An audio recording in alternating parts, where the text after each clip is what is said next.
You wanted to know how to find distressed homes for wholesaling. Well, I'm going to share some tips with you.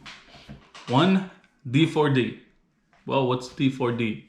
Driving for dollars, right? As the name states, what you do, you don't physically have to drive. If you don't have a vehicle, you can, well, I guess if you don't have a vehicle, you shouldn't be wholesaling.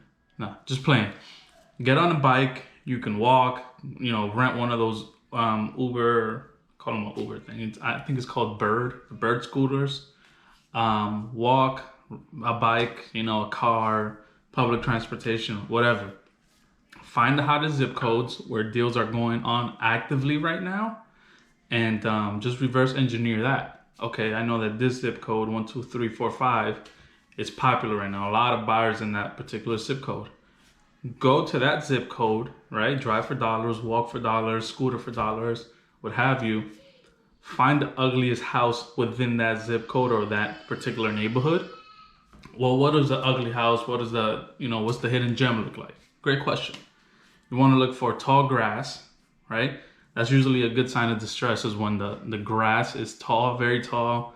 It hasn't been edged. They got weeds all over the place.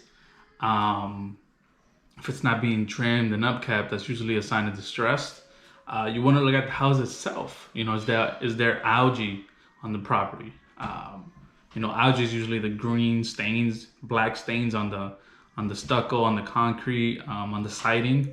That's usually another point of distress.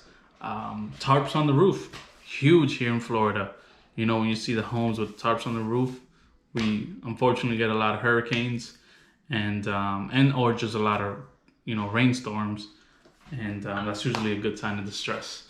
Another sign of distress is broken doors. The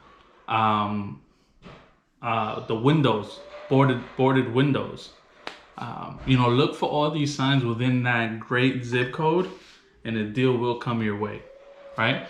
Once you find that, then you go to the next step, and then the following video will go into a little bit of more detail of what you do once you find the actual property. Here we go.